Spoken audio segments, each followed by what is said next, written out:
Hello everyone! Ngayon naman makikita nyo yung apartment ko dito sa Romania. Ayan, nagsimula na tayo. Ito yung hallway.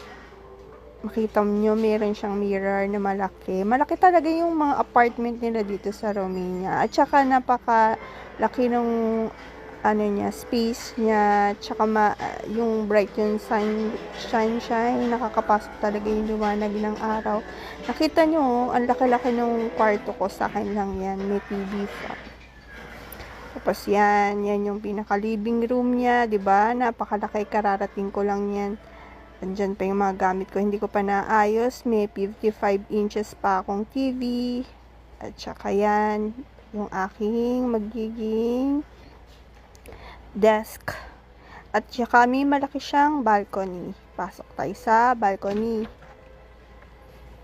Ayan, 'di ba? Napakaganda kasi ang hangin niya, talagang makakalanghap ka ng fresh air.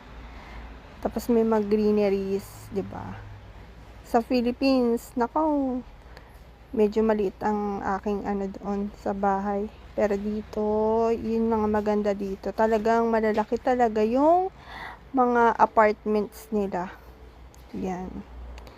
Yung meron siya talagang space. Yan ang nagustuhan ko dito sa apartment ko na to. Maliit nga lang yung table.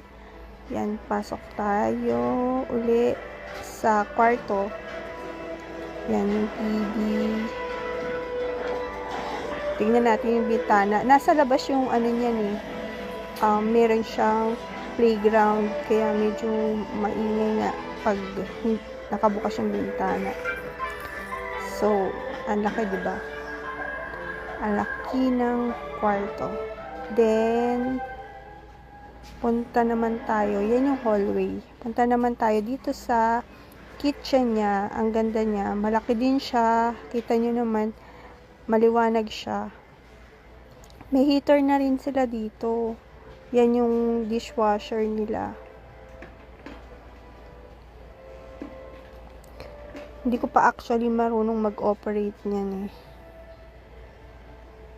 And then, yan, marami silang, nandiyan na, kompleto na siya ng mga utensils niya, kitchen utensils, may washing machine, oven, yan, may isa pa siyang balcony, talagang, ang sarap magluto, habang natatanaw mo yung bintana, tapos ang dami pang sunshine. At balik nga pala ulit tayo dito, yung bisitahin natin yung bathroom.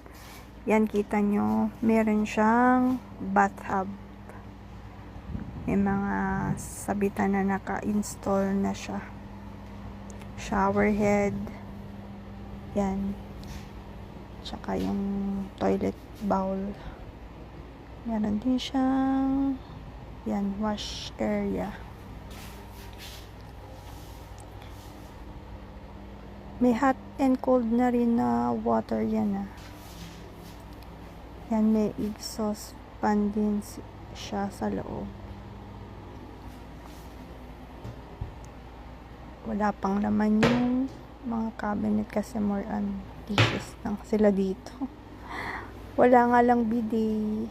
Yun lang, bibili na lang ng tabo tsaka timba.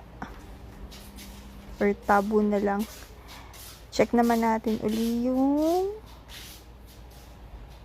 yung kitchen. Yan table. Yung dishwasher na gusto kong gamitin pero laging hindi ko alam kung paano, kung isasalpa ko lang ba siya or anong gagawin. Yung mga utensils nila kompleto din. Tsaka pang linis. Yan, yung washing machine, 'di ba? Kompleto talaga sila dito eh. Ewan ko ba kung bakit. Parang lang talaga, pangkaraniwan lang siya na may ganun na talaga dapat. Yan yung oven para kapag nagbi-bake. Talaga ang ganda kasi habang nagluluto ka is maliwanag. Ayan naman yung coffee maker, toaster. Yung mga plates. At saka iba pang mugs, cups. Yung iba pang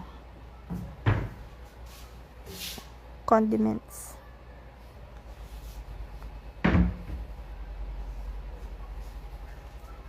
Yun yung balcony. Meron na rin yung dry hamper kapag nagpapatuyo. Ang liwanag sa labas.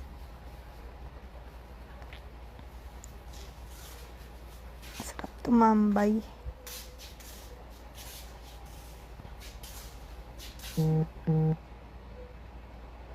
Nakita ko lang yan. At yan nga pala yung heater niya. Nandito lang yung fridge niya na malaki. Wala pa rin gaanong laman. Mamaya magro-grocery ako sa baba. Nasa baba lang kasi yung supermarket. Ayan. Mamimili tayo mamaya. Next episode or next naman i-discuss ko kung paano ako nakapunta diyan para may idea kayo or paano nga ba ako nakapunta ng Europe. Syempre kailangan mag-apply ka ng visa, di ba? Ayan, chine-check ko lang uli yung bathroom. Mahilig talaga kasi ako sa magbabathtub. Discuss ko sa inyo next time yung mga process ng pag-apply ng mga visa. Yan yung bintana. 'Di ba, nakita nyo naman yung mga kotse dyan. Ano siya, nakaayos talaga sila. May aircon din to, tsaka heater sila pag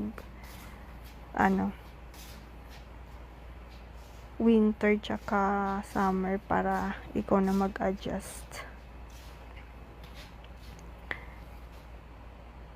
Actually, 3 yung dito supermarkets. Kapag naglakad ka ng kabilaan, pareho silang may supermarkets. Parang hindi ko pa alam kung meron talagang palengke dito.